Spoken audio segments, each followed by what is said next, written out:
Muy bien, dice así, Mateo 20, verso 1 en adelante, de esta manera, porque el reino de los cielos es semejante a un hombre, padre de familia, que salió por la mañana a contratar obreros para su viña. Y habiendo convenido con los obreros en un denario al día, los envió a su viña.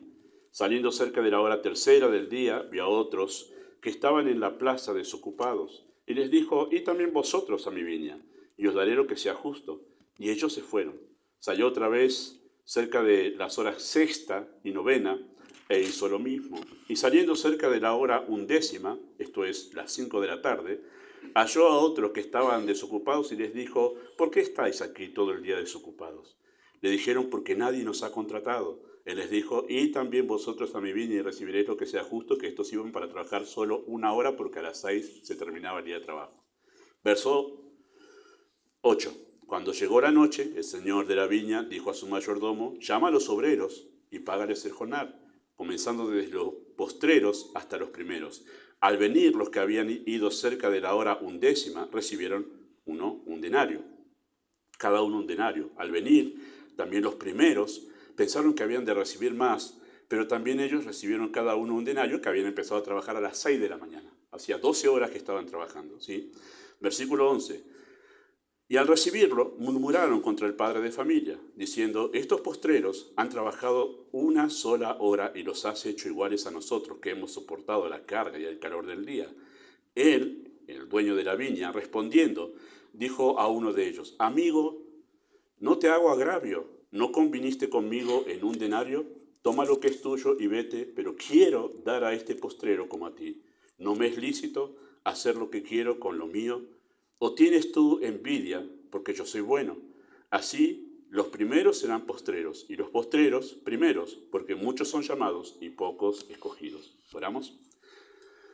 Amado Padre Celestial, al estar ante las Escrituras y en especial ante ese mensaje de Cristo tan particular a Pedro, pedimos, Padre, que hoy sea vívido en nuestros corazones, podamos palpar la belleza de esta verdad que está en este pasaje, así como lo expresó Cristo y como lo entendieron los discípulos, podamos nosotros entenderlo en esta mañana. Ayúdanos a entender un poco más de esta verdad tan difícil para el ser humano, que es tu gracia.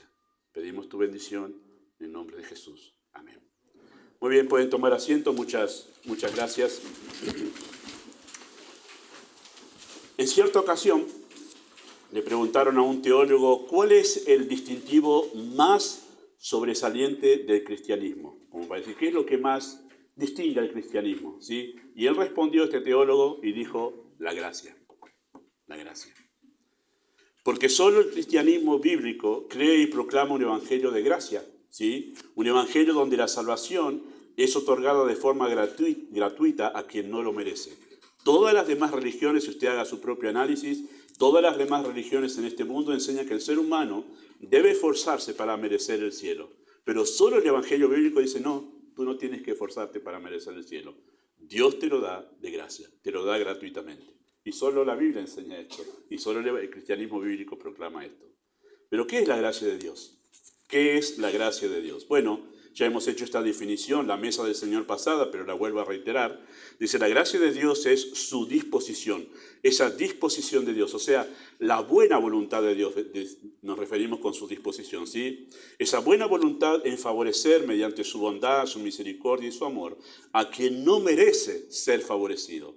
Eso es gracia, ¿sí? Favorecer a quienes son nuestros amigos o nuestros seres queridos, eso no es gracia, ni tampoco es bondad, eso no es ser bondadoso, eso es ser recíproco con aquellos que son buenos con nosotros, decimos nosotros. Pero gracia, en verdad, es favorecer a quien no merece ser favorecido. Y ese es el concepto de gracia. Por eso es que explicar la gracia es muy difícil. Explicar la gracia es muy difícil. Y no porque sea una palabra complicada, porque la palabra en griego que se utiliza para gracia, en su etimología, en su raíz, significa caris. Y de ahí viene la palabra carismático. Y tiene la idea de estar alegre, contento. Habla de la disposición para hacerle un favor a alguien. Uno lo hace alegremente, no como una carga, sino alegre. Esa es la idea de la palabra carismático, ¿no? Y esa es la palabra que se usa para hablar de gracia. Así que la palabra no es complicada.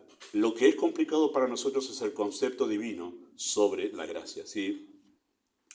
Porque no hay nada, queridos hermanos, no hay nada que exista en este mundo con lo que pueda ser comparada a la gracia de Dios. Ustedes vieron que los predicadores buscamos ejemplos para poder hacer un poco más vívido el concepto, para que pueda uno, al ver un ejemplo, decir, mira, ahora entiendo el concepto. Bueno, con la gracia no sucede así. No hay un ejemplo humano que nosotros podamos utilizar para decir, miren, la gracia es como esto, o es como esta persona. No, no hay nada. No hay nada en este mundo que sirva para poder explicar la gracia de Dios. Por eso cuando Cristo la explicaba, cuando Cristo explicaba la gracia de Dios, utilizaba parábolas como son las que vimos en la mesa del Señor pasado y esta, ¿sí? Que vimos en Lucas 15. Y aquí también en esta parábola se está hablando de la gracia de Dios, ¿sí? Y cuando Cristo así él usaba las parábolas, que en esas parábolas que Cristo utilizaba para esto, reflejaban situaciones, eso eran las parábolas, ¿sí? De la vida cotidiana, que la gente conocía, situaciones que la gente conocía, que eran familiares para ellos, pero donde los personajes de esa historia ficticia que Cristo estaba contando hacían algo fuera de lo común. La única manera de poder explicar la gracia es que en esa historia ficticia donde se utiliza para hacer un ejemplo, esos personajes hagan algo fuera de lo común, algo inesperado, algo que es casi como paradójico para el comportamiento humano. ¿Sí? Esa es la única manera de poder ejemplificar o tratar de explicar la gracia de Dios. Eso lo vimos nosotros en la parábola del padre con los dos hijos en Lucas 15. Aquel padre hizo algo que ningún padre hace, ¿se acuerdan? Habíamos visto eso, ¿sí? Fue muy bondadoso aquel padre con los dos hijos, en especial con aquel que le había rechazado y había desperdiciado sus bienes, pero cuando volvió arrepentido le mostró una bondad sin igual. Eso no lo hace ningún padre. Lo que hizo ese padre de Lucas 15 no lo hace ningún padre. Ahí le dio Cristo como una vuelta de rosca para poder explicar algo que humanamente no existe. Existe solo en el ámbito divino. Y así también nosotros vemos la gracia de Dios en este hombre dueño de un viñedo. Él hace algo acá. Él hace algo que parece incluso hasta chocante lo que hace, ¿no? Llama a esos que habían estado trabajando una hora nomás y en lugar de empezar por aquellos que estaban trabajando hace 12 horas, ¿qué es lo lógico que uno haría? Estos están hace 12 horas y no, vengan ustedes y ya se van rápido a tomar mate a casa con la familia. No, les pagó primero a los que hace una hora que estaban trabajando y eso ya ¡pum! Esto es como, no, pará, ¿qué haces? Él lo hace a propósito, Cristo, para enseñarnos algo que para nosotros es desconocido, y es la gracia de Dios, ¿sí? Es una historia ficticia, pero justamente esa vuelta de rosca de algo que es incomprensible es para que entendamos un poquito más a Dios en su gracia, ¿sí? Pero quiero hacer una mención antes de ver lo que este pasaje enseña sobre la gracia, acerca del contexto, porque el contexto le da más significado a lo que vamos a ver en un momento en la parábola. Porque ustedes notaron que allí en capítulo 20, versículo 1, comienza con un porque. Un porque es un conector. Significa que está conectando esta parábola con lo anterior. Entonces esto es la respuesta a algo que pasó anteriormente. Y por eso es importante el contexto, ¿sí? Tiene un contexto esto. Y el contexto es el encuentro de Cristo con aquel joven rico que vino a preguntarle, ¿qué haré? Señor bueno, ¿qué haré para heredar la vida eterna? ¿Sí? En Marcos dice que él se hincó ante el Señor y le preguntó esto. Sinceramente le preguntó, ¿qué debía hacer? ¿Sí? La pregunta que todo ser humano hace en su justicia personal. ¿Qué tengo que hacer? No, vos no podés hacer nada. Tremendo. Sí, ahí tenemos el encuentro con el joven rico, que es muy conocido. Era un joven religioso, era un potentado en la sociedad judía, muy religioso, como conocíamos a los fariseos y a los judíos religiosos de su tiempo, como Pablo era uno. Le dijo Cristo, bueno, guarda los mandamientos, y todos los he guardado. La verdad que yo llevo una vida religiosa en orden. Había uno que en verdad no guardaba, que era el hecho de ser codicioso, ¿no? El hecho de eso no se lo mencionó Cristo porque quería después acentuarlo en la charla. Pero ese encuentro con el joven rico terminó en que el joven rico se fue triste porque no estaba dispuesto a renunciar a su amor al dinero para amar de una manera plena a Cristo. Porque eso es tener fe en Cristo. Es una entrega sin reservas a Él, ¿no? Y él no estaba dispuesto a eso y se fue triste, ¿sí? Lo interesante es que luego que el joven rico se va triste, rechazando el Evangelio, Cristo hace una declaración asombrosa. Porque la palabra que se usa ahí, en griego, se asombraron en gran manera de lo que Cristo dijo después que el joven rico se fue. ¿Qué fue lo que dijo Cristo? Difícilmente entrará un rico en el reino de los cielos. Y noten esto, y os digo, como que afirmo esta, porque es asombroso lo que digo. Es más fácil pasar un camello por el ojo de una aguja que entrar un rico en el reino de Dios. Tremendo, ¿no? ¿Puede entrar un camello por el ojo de una aguja? Entonces, imposible que un rico entre al reino de Dios. Y los discípulos están escuchando, estamos predicando el Evangelio, Señor. Si es imposible, ¿por qué lo predicamos? Se asombraron en gran manera por las palabras de Cristo, que incluso parecían muy pesimistas, las palabras que estaba diciendo. Al decir Cristo esto, estaba diciendo dos cosas en realidad a los discípulos. Dejar en claro que tener fe en Cristo es una entrega sin reservas, no una mera profesión de labios, y que dejar en claro también la imposibilidad humana para responder a ese llamado de una manera apropiada, ¿no? Ahí utiliza la ilustración del camello. Para el ser humano, responder al llamado del Evangelio es imposible. Nadie puede responder a este llamado del Evangelio en su capacidad humana. Es imposible. No hay manera de que alguien responda a esto de renunciar a su vida y entregarse por completo a mí, siguiéndome. Y se asombraron en gran manera. Entonces, al asombrarse los discípulos en gran manera, reflexionaron y le preguntaron lo que cualquiera le preguntaría. ¿Quién, pues, será salvo? Si esto es imposible para el ser humano. Me gusta cómo escriben los autores, los elementos que Dios usó para escribir los evangelios. Las palabras que usaron, porque dice que en ese momento hay un cambio en la escena. Como que están charlando así, en un momento, la palabra que se usa en el otro evangelio es mirándolos fijamente. Como diciendo, momento, ustedes saben que en la oratoria se nos enseña a nosotros que tenemos que hacer un paneo hablando con todas las personas. No voy haciendo el paneo así, de esta manera. Pero cuando llega el momento de decir el punto importante, uno para y dice, se acerca al micrófono y dice, como hay un énfasis que uno hace. Acá Cristo hizo un énfasis. Porque el texto dice, mirándolos fijamente, diciendo, no se pierdan esto. Cálmate, no te pierdas esto que voy a decir. Y esto fue lo que les dijo. Para los hombres, esto es imposible. Mas para Dios, bueno, no saque este versículo de contexto. Porque este versículo está hablando de que para Dios la salvación de una persona no es imposible. Él puede salvar hasta aquel que es un rico, que ama el dinero. Dios puede salvarlo. Ese es el contexto de esta expresión. La salvación es una obra sobrenatural que solo Dios puede producir. Y no solo en un rico. Lo produce en un pobre, lo produce en un niño, lo produce en un viejo, en un adulto. No hay imposibles para Dios. La salvación es imposible para todos en realidad, no solo para este rico. Es imposible para todos. Y por eso hace falta un poder sobrenatural para que alguien llegue a la salvación, ¿sí? Así que la salvación es una obra sobrenatural de Dios, solo Él la puede producir. Solo Dios puede capacitar al ser humano para que responda de una manera, en una entrega sin reservas a Cristo. En algún momento, cuando la gente dejó de creer en el poder de Dios, empezaron a hacer el mensaje del Evangelio muy superficial. No, esto de entrega completa a Cristo, que fue lo que el pastor MacArthur después empezó a enseñar y que todos nos dimos cuenta, tiene razón. No es solamente una mera profesión de labios la salvación. Es una entrega completa a Cristo. No, pero no puede. Vamos a hacer algo mejor. Vamos a dejar esto y vamos a decir que siempre haga una oración y con eso ya está. Claro, una oración la puede hacer cualquiera. Pero entregarse por completo a Cristo y renunciar a su vida, eso no es posible para el ser humano. Solo Dios lo puede hacer. Y por eso la salvación es de Dios. Ante semejante revelación, ¿no? De que, wow, entonces es Dios el que obra la salvación en una persona. Lo que dijo Cristo acá es teológicamente, se han escrito libros y libros de esa verdad de que Dios es el que realmente obra la salvación en una persona.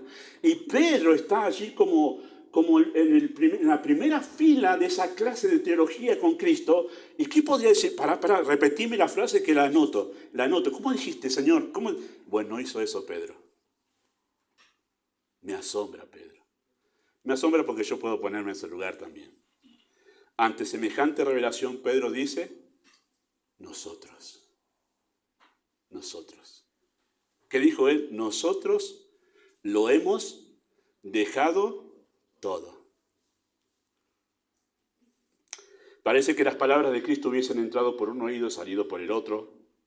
Sí, mientras Cristo llevó la mirada de todos los discípulos ahí al poder de Dios, el joven rico ya se había ido. Está hablando con los discípulos. Llevó la mirada al poder ilimitado de Dios. Pedro dejó salir su sentido de justicia personal y él atrae la mirada hacia sí mismo. Nosotros. Sí, me estás hablando de... No, pero nosotros lo hemos dejado todo. Este es el Pedro con el que todos nos podemos sentir identificados en algún momento, ¿verdad? La tendencia natural de nuestra naturaleza caída, queridos hermanos, es imaginarnos que podemos hacer algo que logre algún mérito delante de Dios y por eso vemos la salvación como un premio a nuestra buena conducta. Porque Pedro terminó diciendo, lo hemos dejado todo y te hemos seguido. ¿Cuál fue la pregunta? ¿Qué pues tendremos? Hay un premio para esto. Mirá todo lo que hicimos. Hay un premio para esto. Y es como que Pedro está ahí en su sentido de justicia personal diciendo, el joven rico no pudo. Nosotros pudimos. Estamos un escalón arriba. Maravillosos nosotros. Maravilloso yo, dice Pedro. Nosotros sí pudimos dejarlo todo y te seguimos. ¿Qué pues recibiremos? Me gusta la paciencia del Señor con Pedro, porque la respuesta no fue un reto enseguida, como un correctivo en la cabeza. ¡Pah! ¿Qué estás diciendo? Sino que empezó a llevarlo y lo fue llevando por medio de una parábola allí para hacerle entender que estaba pensando equivocado Pedro al pensar de esta manera. Cristo le dice que sí, en la regeneración habrá grandes bendiciones. Esto es cierto, Pedro, tenés razón. Porque no hay nadie que haya dejado cosas por mí que en la regeneración no reciba 100 veces más. Y ese versículo se ha utilizado tanto para decir, no, porque ahora somos salvos 100 veces más, 100 coches más, 100 casas más, ¿no? Para hablar de toda esa codicia, esa avaricia que gobierna el corazón de muchos, ¿no? Después de decirle eso, pasa al versículo 30, que comienza con un pero. Y ese pero, que está aquí acentuado a propósito, porque debería estar acentuado, porque ese pero hace el punto de inflexión, ¿sí? Para corregir a Pedro en su pensamiento. Hace un punto de inflexión. Debería estar en grandes letras, es el punto de inflexión entre el contexto, lo que pasó con el joven rico, y lo que ahora va a decir en la parábola. Este es el punto clave aquí, ese pero. Pero, Pedro, también te digo que esta gran bendición no es otorgada como tú piensas. Sí, todo eso va a haber en la regeneración, pero no es como tú piensas. Tú piensas que es por todo lo que dejaste que Dios te va a recompensar, como haciendo un equilibrio. No funciona así, Pedro. No es otorgada bajo los criterios que tú estás manejando del merecimiento personal. No funciona así. Esto no es siguiendo la lógica humana, Pedro. No es 2 más 2 es 4 acá. No funciona así la gracia de Dios. Dios otorga su salvación según el principio de su gracia, el principio de la gracia. ¿Cuál es el principio de la gracia? O sea, ¿cuál es la norma bajo la cual Dios administra su gracia en este mundo? Bueno, eso que encontramos ahí, que a veces es usado de una manera fuera de contexto, es un principio de la gracia de Dios. Los primeros, los postreros, primeros. Y los primeros, postreros. Es un principio de la gracia eso. Eso explica cómo Dios administra la gracia. Y todo lo que sigue después es para explicar este principio. La parábola es para explicar este principio. Porque noten cómo termina la parábola en el versículo 16, 20:16. 20:16 dice, de esta manera, así, o sea, vuelve al punto inicial, así, los primeros serán postreros y los postreros primeros. Porque muchos son llamados y pocos escogidos, como diciendo, de esto se trata, muchachos. No confundamos acá el tema. De esto se trata esta parábola, de explicar cómo funciona este principio de la gracia de Dios. Y es importante que haya hecho este contexto, gracias por soportar este contexto para esta parábola, porque ya he escuchado varios mensajes sobre esta parábola que hablan de cualquier otra cosa. Como por ejemplo, el Señor llamando a la viña a trabajar, la viña, la iglesia de Dios, nosotros los obreros. No está hablando de eso. No está hablando del servicio cristiano acá, hermanos. No está hablando de eso. Y el contexto es lo que nos ayuda a nosotros a entender que esto no habla del servicio. Y esto no es el Señor llamando a creyentes a su viña a trabajar. No es eso. Este es un hombre que tiene un viñedo y vienen obreros a trabajar y no tiene nada que ver con la iglesia, toda esa figura ahí. No tiene que ver con eso. Cristo está explicando cómo funciona la gracia de Dios. Y tiene personajes acá de la vida común, pero que actúan de una manera, el dueño actúa de una manera diferente para enseñarnos cómo Dios administra su gracia, ¿sí? Y es interesante también ese contexto para justamente entender que la parábola es para responder los dichos de Pedro.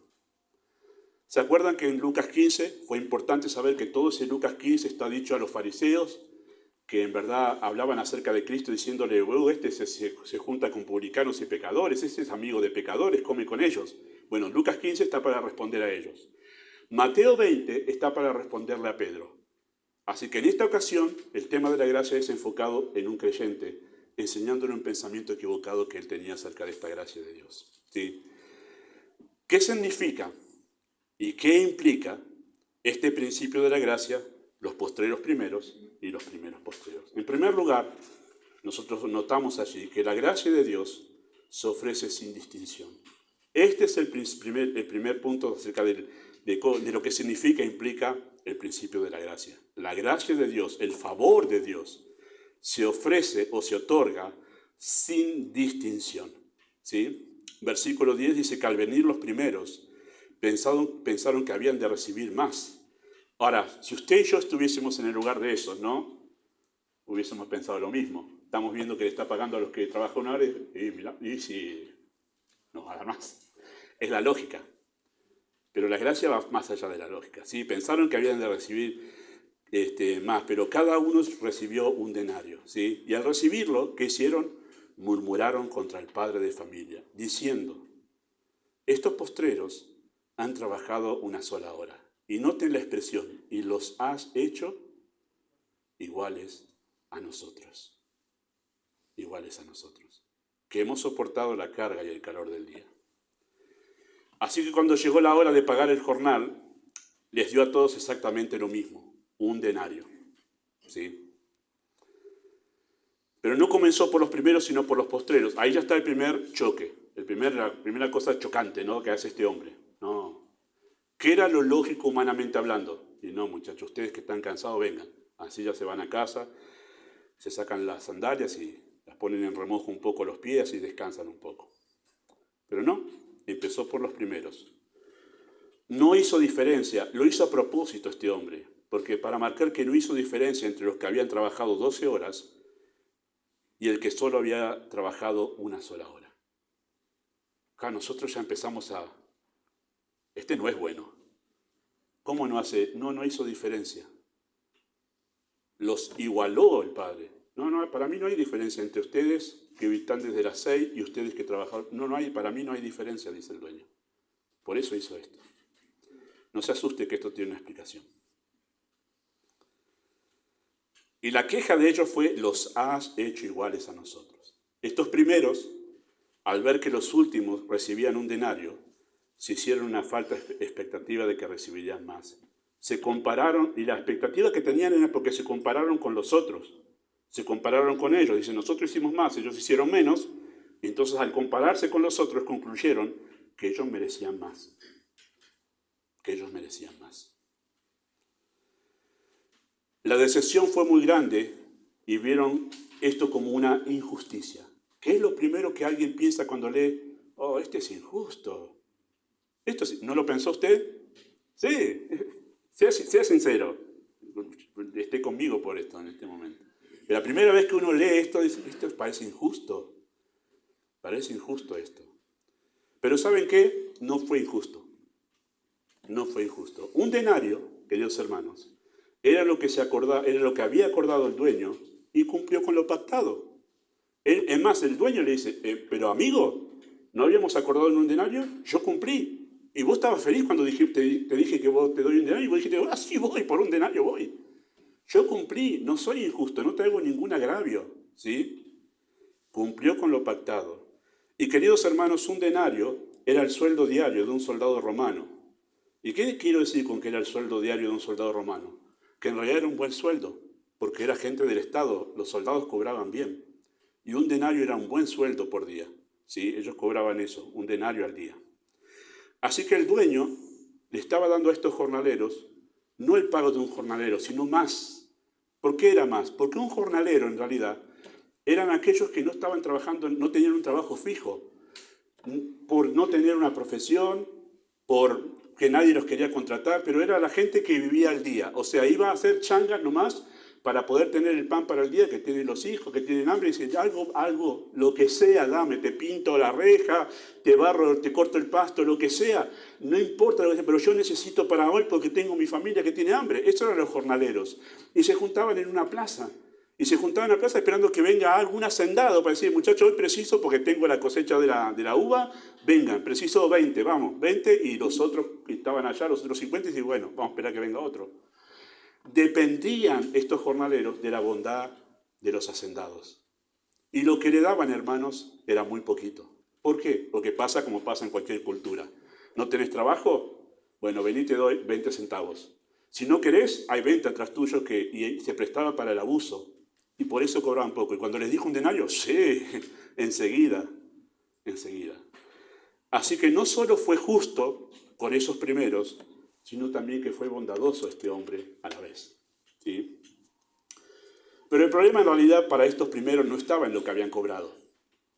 Porque imaginemos la situación al revés.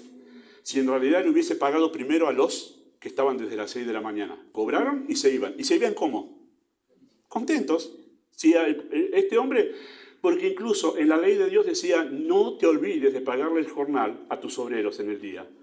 Porque eso es su sustento, dice Dios en la ley. ¿Por qué dice eso? Porque había algunos abusivos que decían, está todo el día, al calor del día trabajando y llega, vení mañana que te pago.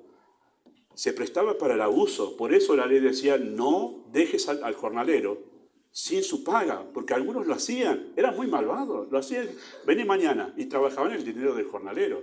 ¿Escuchó algo de eso? ¿Vio la luz en la sociedad? Es así. Pero les pagó, les dio en el día su pago. Y les dio más de lo que realmente otro le daría. Y se lo dio. Fue justo y fue bueno. Así que el problema en realidad no había sido lo que cobraron, sino que los igualó. Eso les molestó. Que haya hecho a aquellos iguales a nosotros. Que nos haya igualado es lo que les molestó. Eso es lo que les molestó. O sea, les molestó que no hubiese hecho distinción a favor de ellos. Eso fue lo que les molestó.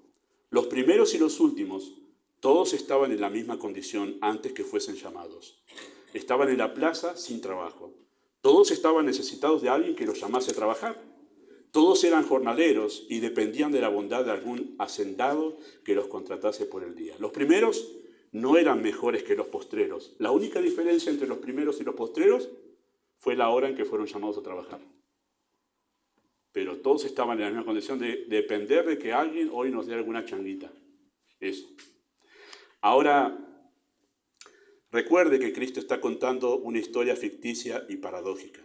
Ningún hombre hace eso con sus obreros. Lo lógico sería dar muchísimo menos a los que trabajaron una hora. Pero Cristo le da una vuelta de rosca acá al asunto y está representando a Dios en otorgar su bondad salvadora. Y cuando Dios otorga su bondad salvadora, no hace diferencia. Es otorgada sin distinción. Es otorgada sin distinción. Eso es lo que Cristo está enseñando. Si la parábola, queridos hermanos, se tratase de ejemplificar a Dios o la justicia de Dios como perfecto juez, entonces sí tomaría en cuenta las horas de trabajo. Pero no ese es el propósito de Cristo. No está hablando de Dios como juez, sino de Dios como el Dios de gracia. Y ahí no hay diferencia. La bondad de Dios no es una cuestión de justicia. No es algo que las personas merezcan. Ese es un concepto muy difícil de asimilar. En nuestro interior, en nuestro inconsciente, pensamos que merecemos bondad. Todo lo que yo hice, la verdad que ¿cómo me paga Dios así? Todo lo que me viene, y mirá, Dios, ¿cómo me...? Pensamos que realmente la bondad es algo que merecemos. Si lo merecemos, deja de ser bondad. Ya no es bondad, es recompensa. Que eso no es bondad, la recompensa. La bondad es darle a alguien algo que no merece. Entonces, queridos hermanos, la gracia de Dios no es una cuestión de justicia. No es algo que las personas merezcan. No puede ser otorgada la bondad de Dios, ni ninguna bondad, y especialmente la de la salvación, con base en el esfuerzo personal. Porque dejaría de ser bondad y sería remuneración.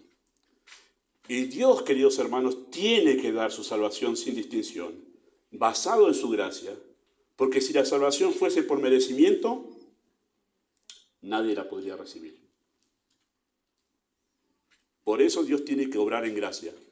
Porque si obra en justicia, ninguno aquí, ni desde el bebé, bienvenida Alice, ni de la bebé que está con sus papás atrás, hasta el más anciano aquí, que creo que es mi papá, ninguno merecemos la salvación. No hay manera. ¿Por qué? Bueno, porque para estar en la presencia de Dios, Dios requiere perfecta justicia y ningún ser humano llega a esa medida. Y en su bondad, Él obra en gracia, ¿sí? Para otorgar su salvación. Entonces, Él da su salvación como un acto de bondad. A todo aquel que se arrepiente y sigue a Cristo sin reservas, lo hace sin distinción. La bondad de Dios iguala a todos, porque ninguno la merece.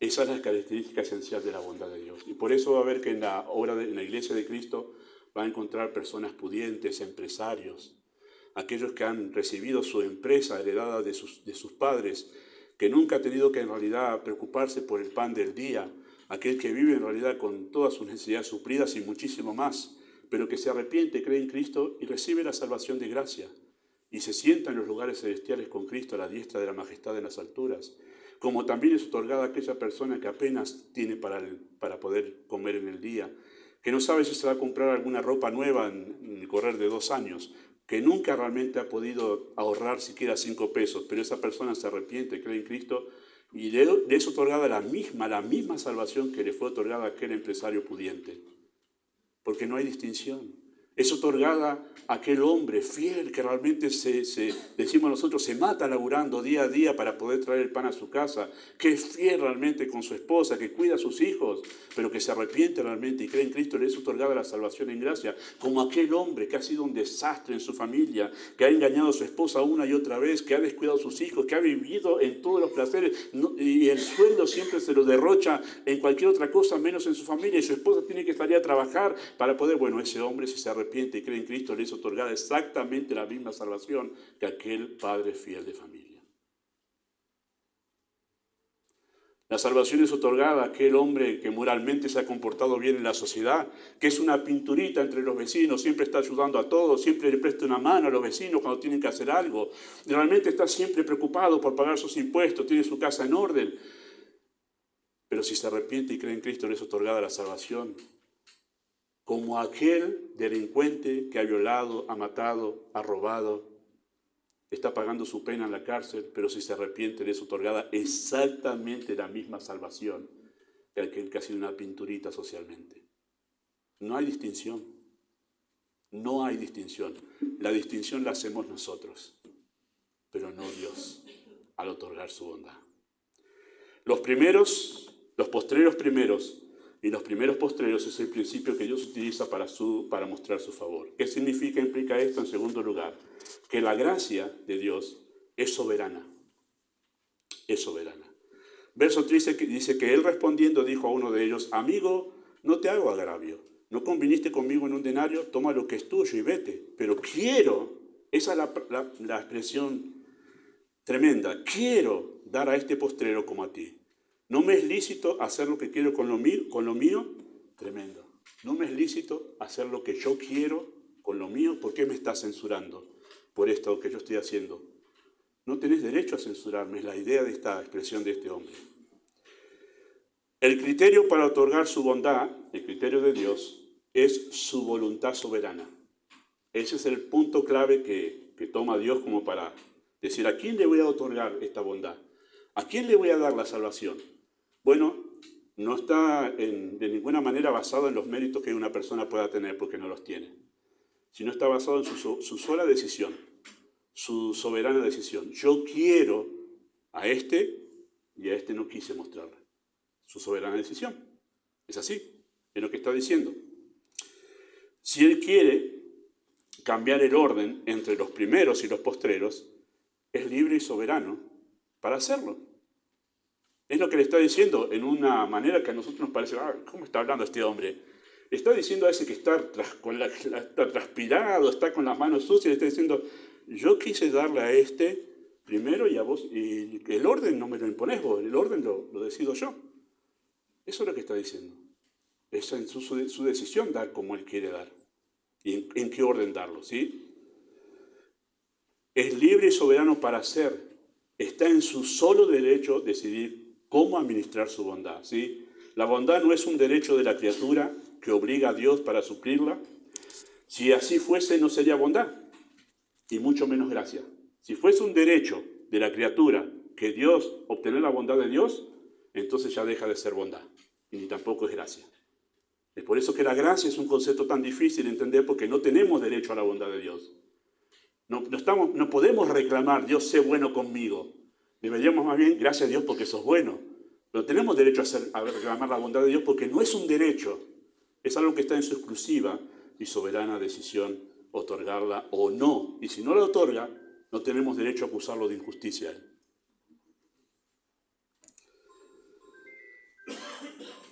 Ante la queja de los primeros, la respuesta fue: soy bueno con quien quiero ser bueno. Esa fue la respuesta. Y es lo mismo que Dios le dijo a Moisés el día en que Dios hizo pasar su gloria delante de él, que Pablo lo cita en Romanos 9:15. Dios le dijo a Moisés: tendré misericordia del que se porte bien, del que yo tenga misericordia, y me compadeceré del que yo me compadezca. Eso está en mi soberana voluntad, decidir de quién me voy a compadecer. ¿Se acuerdan lo que le dijo Cristo? En realidad, a los que estaban a su alrededor, muchas viudas había en Israel en el tiempo del profeta Elías. Ahí está, siempre me confundo Elías y Eliseo. Pero a ninguna de ellas fue enviado, sino a la viuda de Sarepta, a ella. ¿Y por qué? Dios decía así. Muchos leprosos había en Israel en los días del profeta Elías, ahí sí. Pero a ninguno de ellos fue enviado. ¿Por qué no fuiste a mandar a Elías con ese mismo poder a sanar a los leprosos de Israel? No. Y no hay ninguna explicación de eso, más que en su soberana voluntad solamente fue a sanar un solo leproso y no era judío, a Naamán el sirio. Porque está en su sola potestad administrar su bondad. Y es un derecho de la deidad hacerlo, no de la criatura exigirlo. Y visto así de esta manera parece como un... Ay, pero eso suena muy déspota, pastor. ¿Cómo va a ver esa imagen de pastor, de Dios? Pero eso es porque estamos viendo solo una parte de este cuadro. Cuando leemos esto y nos parece injusto lo que Dios está diciendo y como chocante, es porque solo estamos viendo una parte del cuadro. Los objetos de su bondad, a quienes Dios quiere mostrar su bondad, son sus enemigos, hermanos. Son sus enemigos. Los que le dieron la espalda, los que se rebelaron contra él sin causa. Jeremías capítulo 2, Dios le dice al pueblo de Israel: qué mal hallaron en mí vuestros padres que se alejaron de mí. ¿Qué mal les hice? ¿Por qué me dan la espalda? ¿Por qué se rebelan? Se rebelan sin causa porque Dios nunca fue malo con ellos. Les llenó de bienes. Y en Isaías capítulo 1 dice: crié hijos, los engrandecí y se rebelaron contra mí. No había razón para que se rebelasen, pero se rebelaron contra mí. Aquellos a quienes Dios decidió mostrar su bondad no son gente bonita, queridos hermanos. Son aquellos que son sus enemigos. Aquellos que en verdad le dieron la espalda una y otra vez. Que le han escupido en el rostro y mataron a su hijo. Y que si nosotros hubiésemos estado en ese día en Jerusalén, también hubiésemos hecho lo mismo. Diríamos: crucifícale. Dios no está obligado a mostrar bondad hacia sus criaturas. Lo hace de su libre y soberana voluntad. Lo hace porque quiere hacerlo. ¿Sí? Ahora, pongámonos a nosotros en ese cuadro. Hagamos ese jueguito ahora mental. Pongamos a nosotros en el lugar de Dios para administrar bondad. ¿Sí? Pongamos en ese lugar.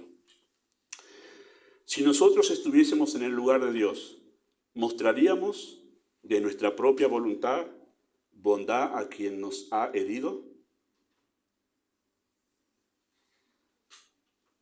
Le sacamos el saludo al instante. Le clavamos el visto ahí. Te voy a dejar ahí cuando te voy a ver el mensaje.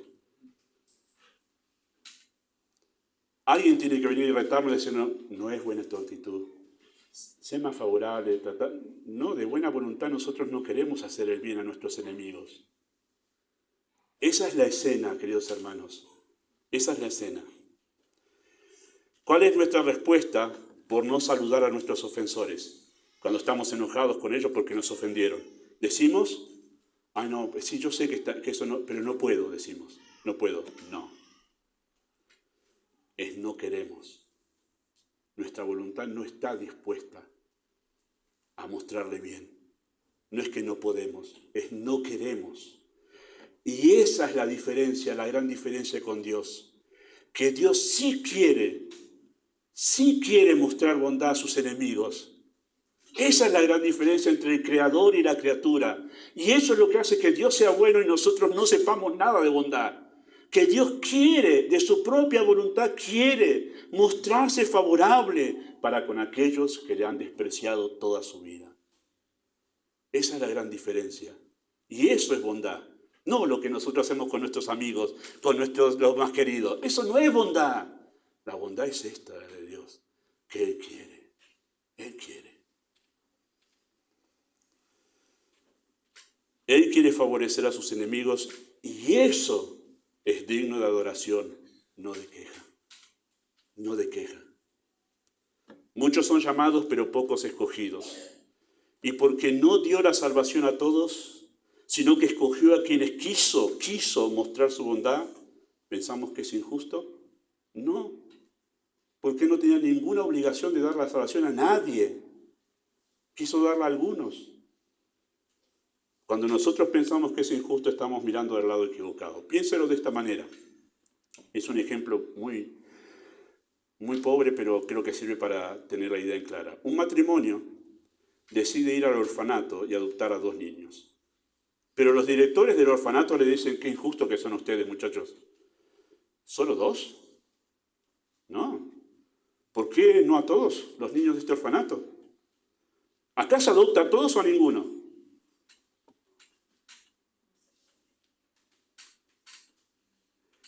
Les diría eso. No les van a decir eso los directores del orfanato. Más bien le darían gracias por darle a esos 2 niños un hogar y una familia. Y nosotros pensamos que Dios es injusto porque ha otorgado la salvación a algunos que no la merecen. Y no se la ha dado a esos otros que tampoco la merecen. Estamos pensando del lado equivocado si pensamos que Dios no otorga su bondad a todos, porque Él no tiene no tiene obligación de dar esa bondad a nadie. Lo hace porque quiere, porque es bueno. Dijo, ¿tienes tu envidia que soy bueno yo? Eso es bondad. Los postreros, primeros y los primeros postreros es el principio que Dios utiliza para mostrar su favor. ¿Qué implica esto? En tercer y último lugar, la gracia de Dios es confrontativa. La gracia de Dios nos confronta. Nos confronta con quienes somos en realidad. Eso es lo que hace la gracia de Dios. Cada vez que Dios se manifiesta en su bondad, si nosotros entendemos bien esa bondad, nos termina humillando. Nos termina humillando. La respuesta de este hombre, dueño de la viña, le dijo, ¿o tienes tú envidia porque soy bueno?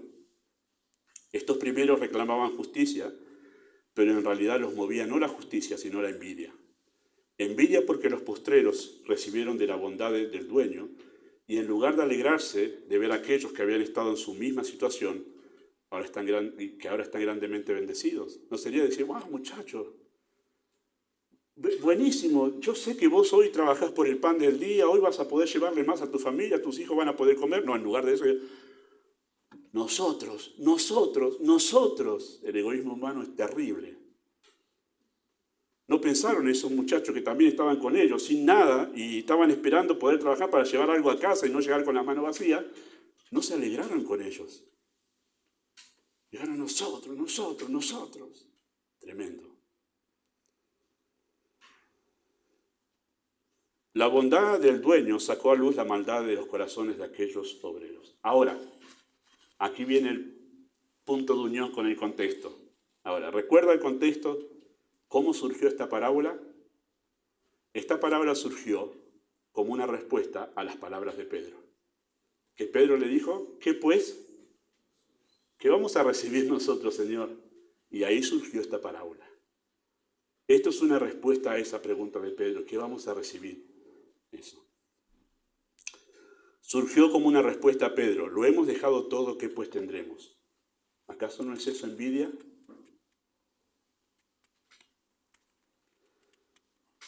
Pienso en verdad, por lo que viene la parábola y cómo viene diciendo, es que Pedro en ese momento sintió envidia de ese joven rico. Yo estoy sin nada, he dejado todo, no tengo ya casa, dejé el trabajo, todo por seguir al Señor.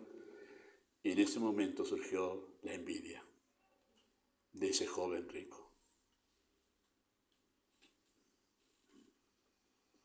Pedro está representado en esos obreros que habían soportado el calor de todo el día. Esas palabras de esos obreros son las palabras de Pedro.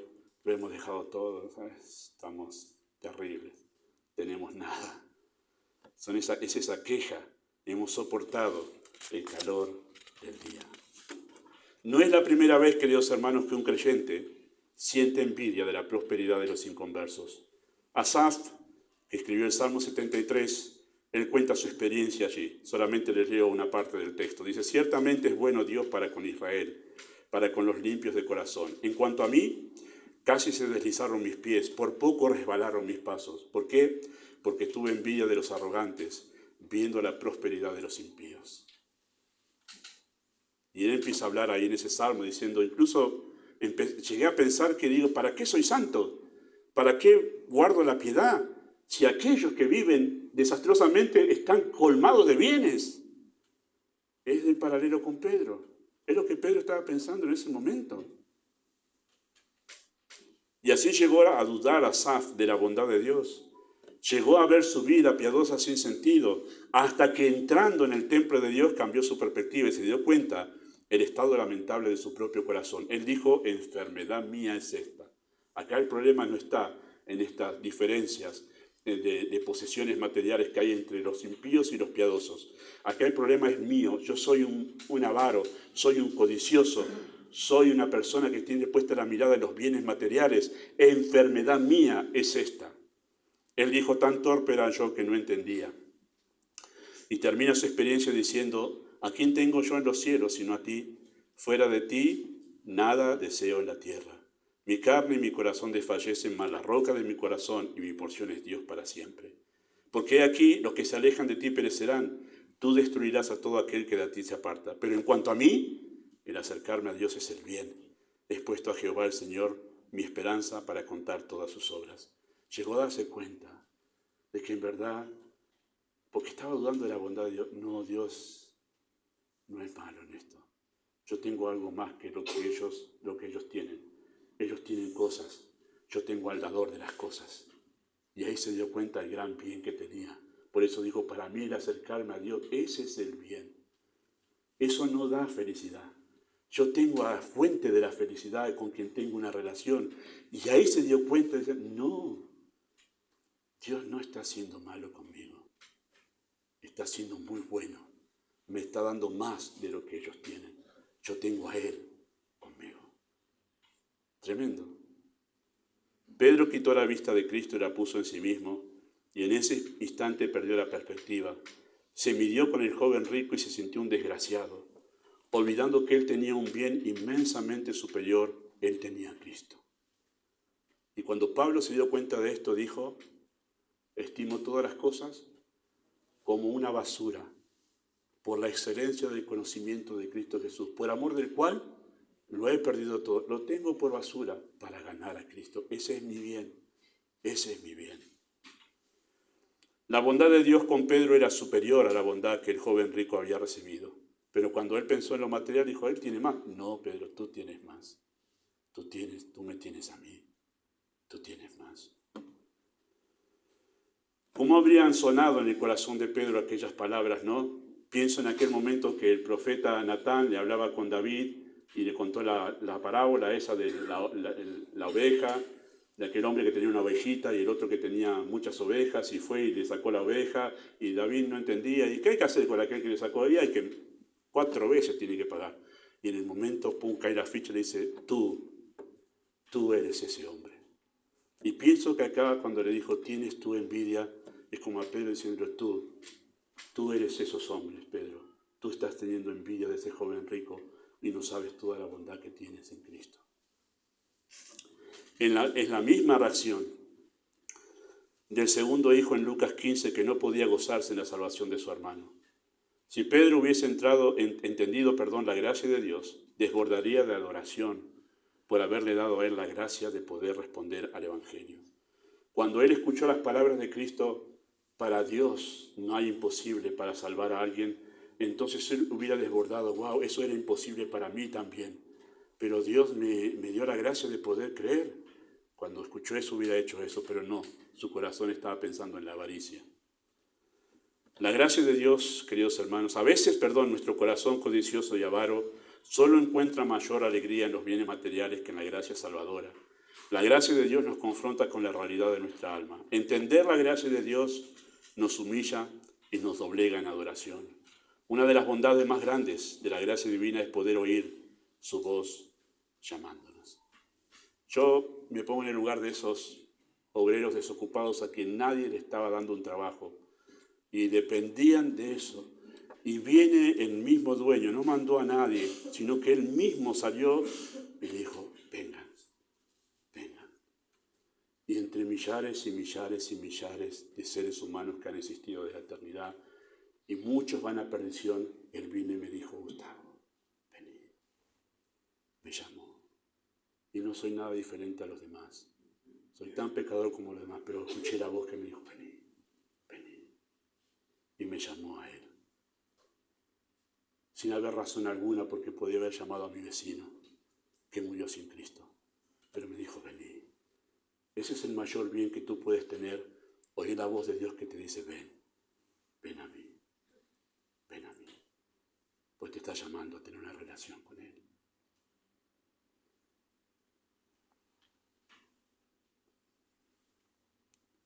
Que aquella persona a quien hemos ofendido en extremo nos llame, debería humillarnos y postrarnos rindiéndonos nuestras vidas a su servicio y adoración. ¿Ya ha pasado? Usted ha herido a alguien, ha lastimado a alguien.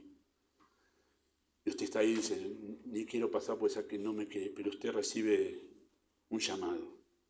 Y ya ve ahí el nombre, fulanito, Pepito, a quien yo lo terminé hiriendo.